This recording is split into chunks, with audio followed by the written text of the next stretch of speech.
Chapter 22. The Morning After. Michael's voice woke me from the other side of my bedroom door. Then, I realized I'd fallen asleep on the bedroom floor beside the open window.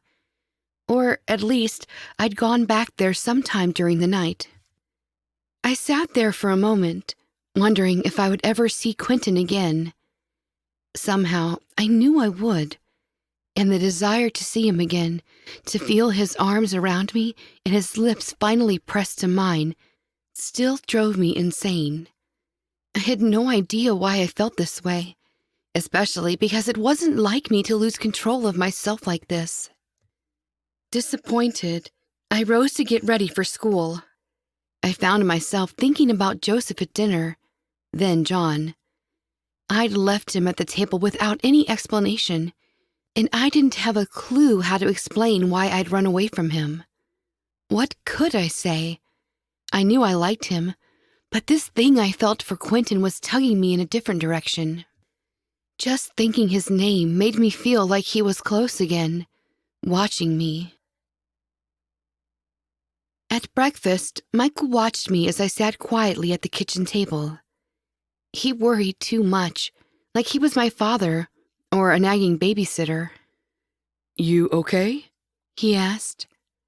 I knew I looked as tired as I felt, sitting there poking at my eggs.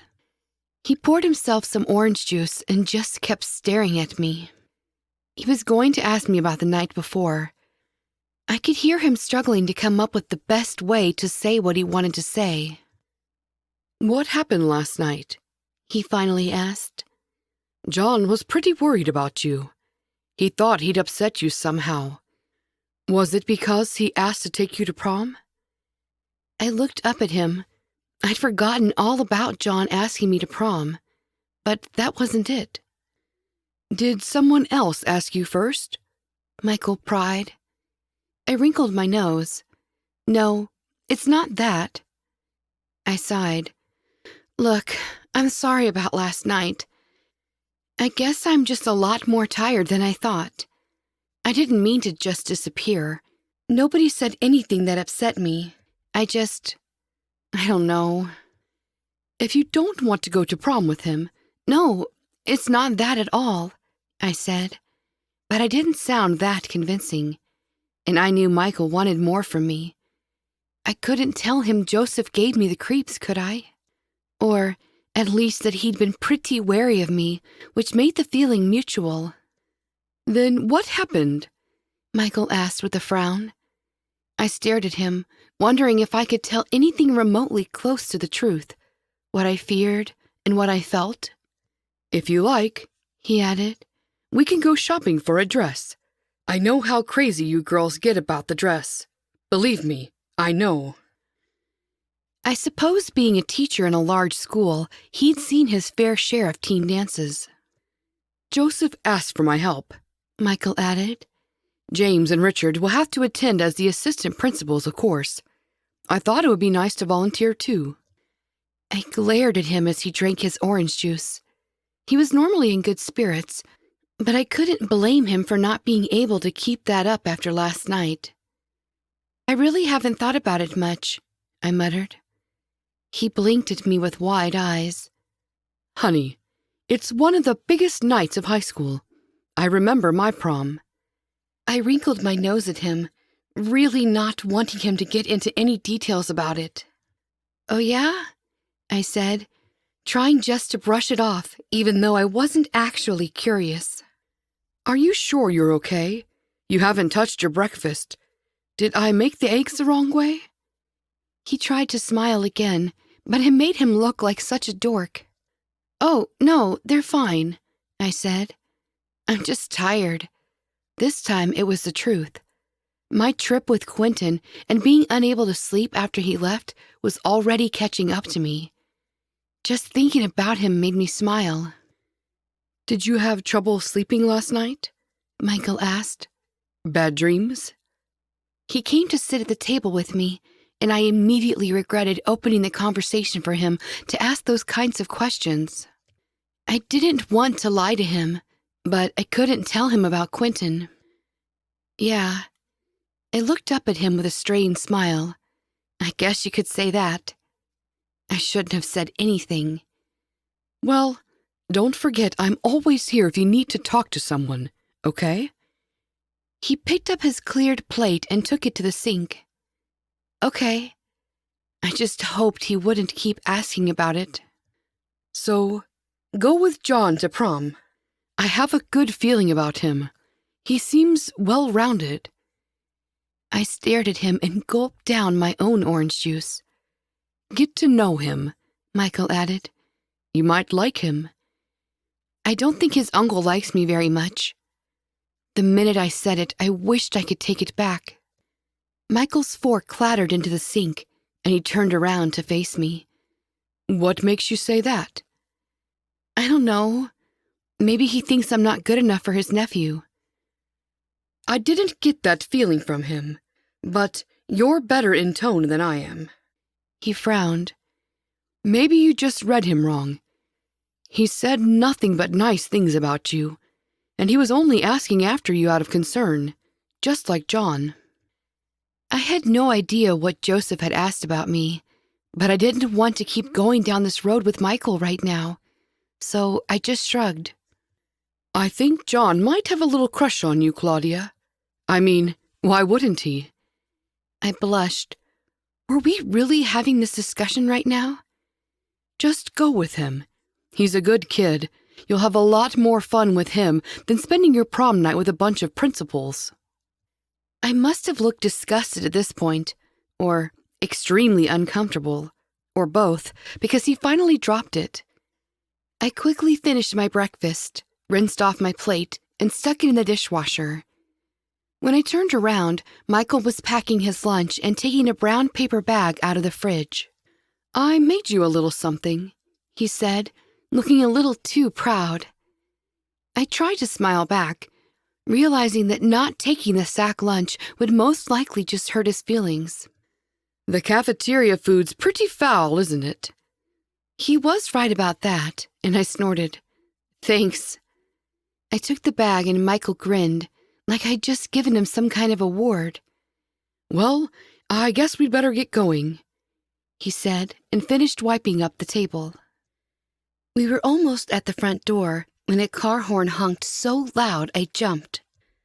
Then I saw Alex had just pulled up in her red 1969 Mustang convertible to get me.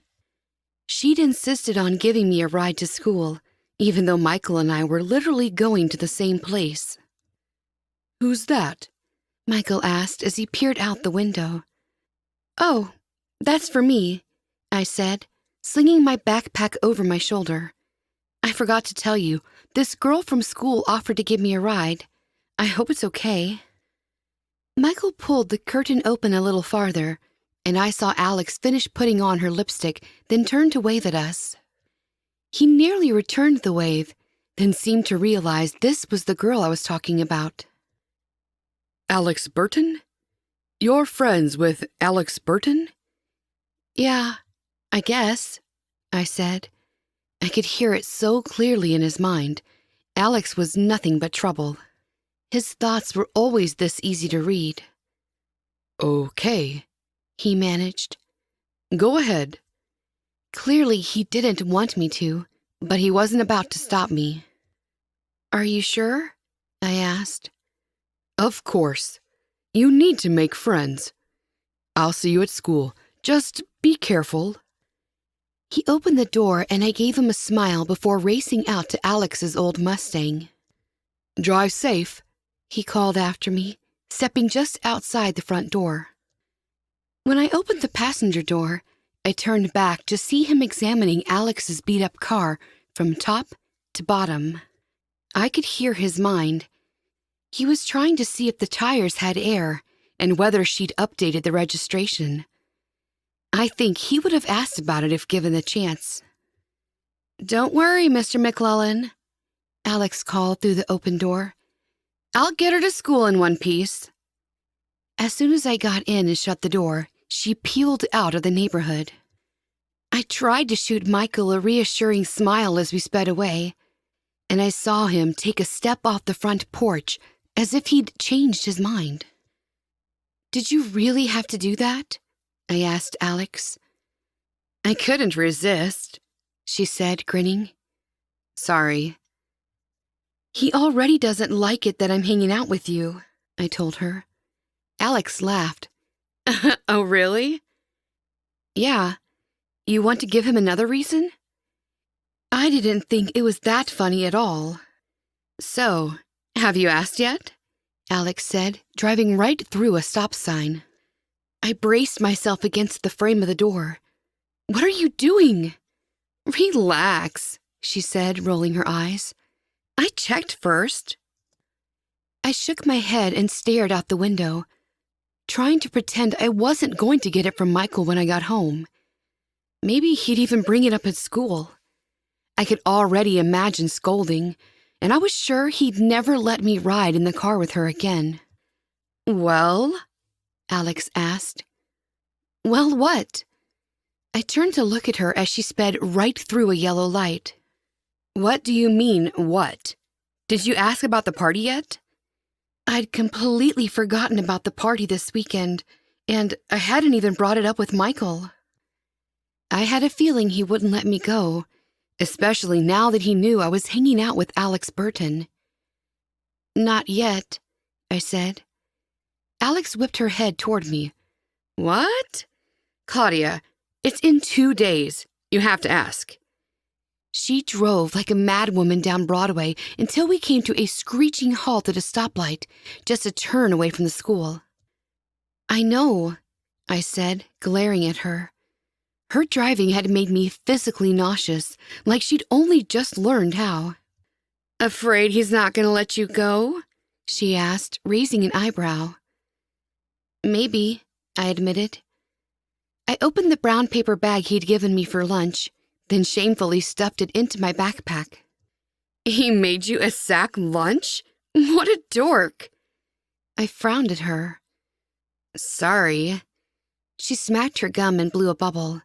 When it burst, she added with a wink. Look, just sneak out. No big deal. I can't do that, I exclaimed. Why not? I do it all the time. Piece of cake, and I'll pick you up. I don't know, I said. Okay, so what's the problem then? Everything okay with you and old man McClellan? I frowned out the windshield. It's not that. Then what is it? Alex asked, shaking her head. The light finally turned green and she sped off, nearly running down 2 guys on the crosswalk as she careened into the parking lot. She honked at them and kept driving, looking for a space. There didn't seem to be one left, so she took us around the circle again. I thought she was heading back onto the street, but she'd apparently decided to take one of the teacher spaces. Wait, you can't park here, I told her. Alex shut off the engine. Why not? She shrugged and reached into the back seat for her backpack. Then she checked herself out in the rearview mirror one more time and wiped some dark lipstick off the corner of her mouth. You just parked in a teacher's space. Just in case, I pointed at the posted sign right in front of us. It's Mrs. Whitney's, and she's out today. Don't worry, I checked. I'm not stupid. This time I rolled my eyes at her and grabbed my bag from the car floor. How would she know which teachers were out today? So, what's the problem? She asked. I looked at her, wondering if I could even begin to explain anything to her without her thinking it was a huge joke. Well, I took a deep breath and said, Have you ever felt like you've been dreaming but were wide awake? She frowned, suddenly looking quite serious, and nodded. I almost sighed in relief until she said, All the time. It's called acid. Then she burst out laughing. I opened the car door and meant to get out, but she pulled me back by the arm. I'm just kidding. You can tell me what's going on. I waited for her to laugh again, but she didn't. Do you believe people can do things with their minds? I asked her. What? You mean like move things and shit like a Jedi?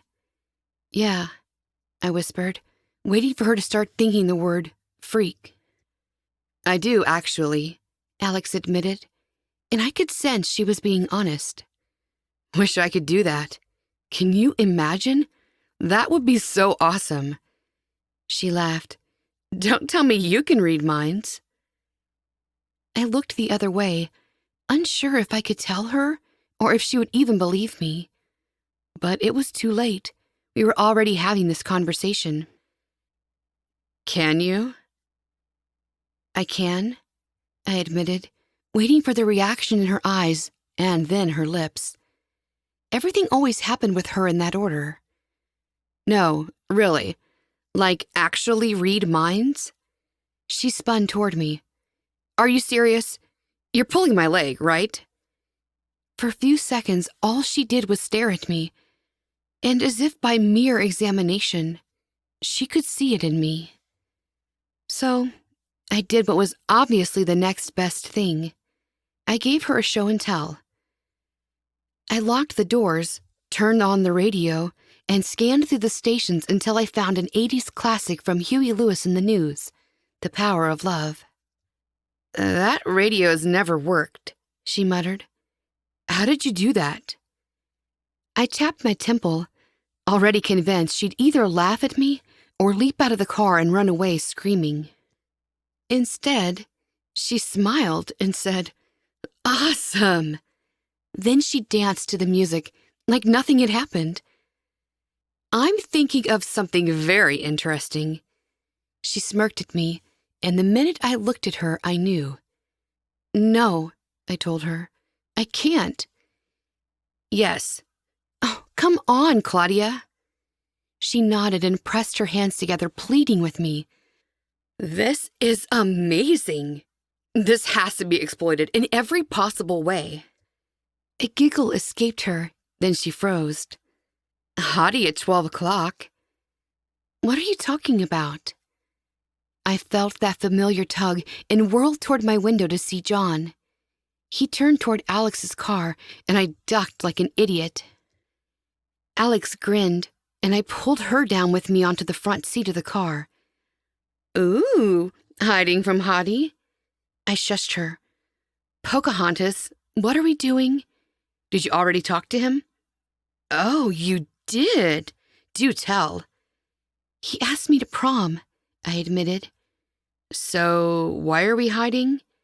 I hushed her again. I ran off in the middle of dinner. Wait, dinner? He was at your house, and you didn't call me? When? I glared at her. Yesterday. I ran right after he asked. I don't want him to think I don't want to go.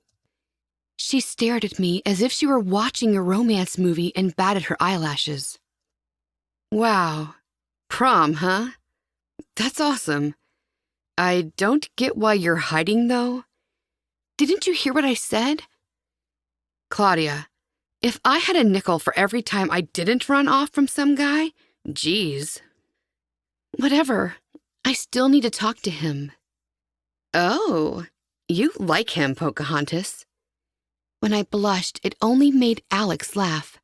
I knew it. The radio abruptly went dead.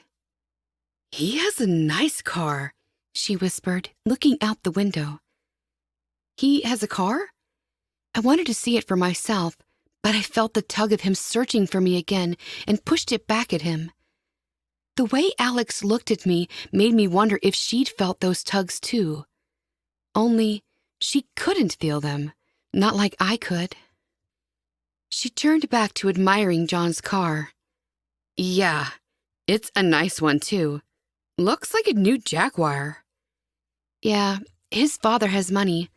I think the man's some kind of doctor or surgeon, I said. Shit. Hot and loaded? Looks like you hit the jackpot. Oh, damn. I just saw Dr. Mueller. She dropped back down onto the seat. Dr. Mueller? If he sees us, he'll make me move my car, she giggled. Was that really the only thing she was concerned about? I have to go, I said, nervously trying to open the car door. She grabbed my arm. You can't go now. Just relax. I don't think he saw us. Alex peered over the dashboard and lifted her head up, grabbing her school bag. Okay, come on. He's gone. I felt the tug again and looked around, but I didn't see John. Come on. Alex opened her door. I opened mine, and I nearly crawled out of her car to hide behind a truck in the parking lot. Okay, go. We rushed inside the building just in time. I glanced back and caught sight of Dr. Mueller making his rounds. Alex grabbed me and yanked me along behind her, pulling me through a crowd of students and into the side stairwell to our left, just as Dr. Mueller stepped inside. I lost sight of him when we raced to the second floor. The bell rang just as we reached the top landing. I wanted to find John, to explain myself to him and why I'd run off in the first place. I knew he was worried about me. I could feel it. The thought that he'd dialed back that watch just to sense me made me smile. John. The tug grew stronger, yanking me enough to make me stumble. He had to be close, somewhere. We stopped, and I pulled out my phone to check the time. Damn it, I'm gonna be late. Forget it. Let's just ditch class today. Alex wiggled her eyebrows. Let's play with your new gift. I can't. The second bell rang, and now I was really late. John kept tugging and pulling at my mind like an invisible rope wrapped around my waist. I wanted to tell him I was coming, but the feeling was enough to let him know I was near. Why wasn't he coming to me? The roof. It felt like his warm breath had brushed against my cheek, as if he were standing right next to me, whispering those words. John wanted me to find him on the roof. The hallway slowly cleared of students, and I saw him down the hallway. John. I called to him with my mind. He turned, saw me, and motioned for me to follow, then disappeared through a black metal doorway. I hurried away, leaving Alex behind before she even noticed I was gone. I ducked through the same metal doorway leading up a flight of steps to the roof. Leaving Alex without a word made me feel just a little guilty, but right now, the only thing on my mind was John. Once I reached the roof, I saw him standing close to the edge, looking down at the street. He wore the same sporty jacket he'd worn last night. His brownish blonde locks blew slightly in a breeze. John? He turned, and where I expected to see his bright green eyes sparkling back at me, instead, his eyes were purple. He smiled, and his entire appearance shifted. The sporty jacket melted into that scaly leather uniform, his light hair darkening into black matted locks above a pale complexion. Quentin? This discovery made me feel both guilty and betrayed. Is it him you want to see instead? Quentin hissed, moving toward me. I was paralyzed by his words, terrified. I wanted to ask where John was. I knew what had happened. I hadn't felt John's tug in my mind, only Quentin's. You don't belong with him. You belong with me. I couldn't resist his pull, stumbling toward him from the stairway. Why did you leave so quickly last night? I asked. He could sense me trying to resist him, I knew, and then all my resistance was gone. I needed to stand by his side, though I still didn't understand why. When I reached him, his deep purple eyes swam with the same fierce connection I felt, and he took one step toward me. Forgive me. I did not want to leave, but your world does not hold the capabilities I require to exist. That is why I often must go. I gazed at him, perplexed, but none of it really mattered. I just felt the need to be near him. You mean to the place you showed me?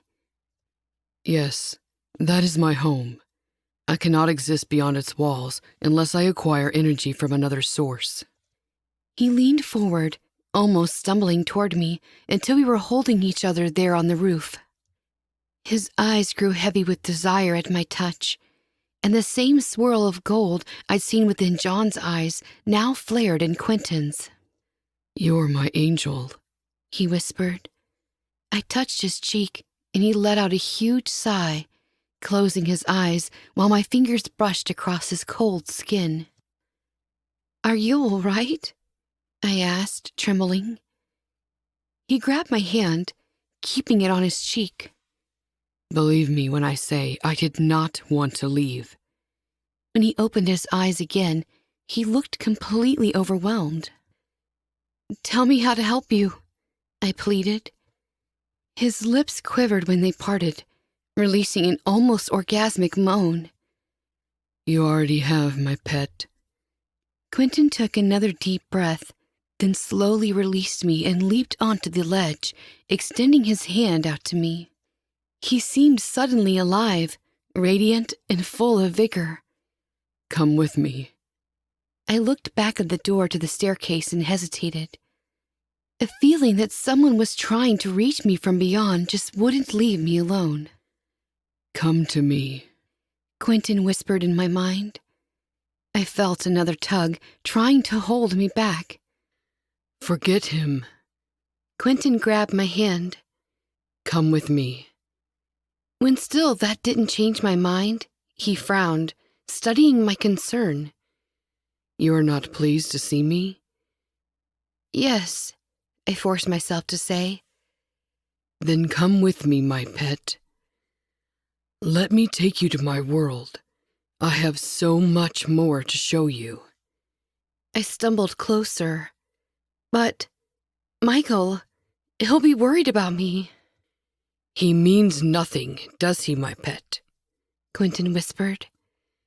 "Come, I want you near me. Let me take you away." The words died before I could say anything else. I felt powerless, and at the same time, stronger than I had ever felt before when he was near.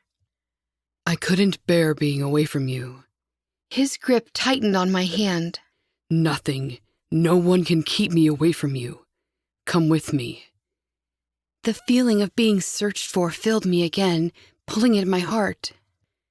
"Where are you, Claudia?" Finally, there was his voice, calling desperately. "Please be safe. Where are you?" "John," I exhaled. "Yes, where are you? I want to see you. I'm sorry if I said something to frighten you. Claudia?" Quentin yanked a little hard on my hand, frowning at me until John's voice disappeared. "He means nothing." He pulled me toward the ledge, then dropped over the side and nearly took me with him. I screamed and closed my eyes just before someone else's hand grabbed my other arm and pulled me to the floor. When I opened my eyes, I saw Alex staring down at me, trying to wake me up. "Claudia!" she screamed. I blinked up at her and realized Quentin was gone. "What happened?" I asked. "What happened? You almost fell to your death, you idiot." Alex grabbed my hand and lifted me to my feet. I stumbled, but managed to regain my balance with her help. I staggered beside her toward the entrance to the stairwell, only glancing back once before we disappeared through the door.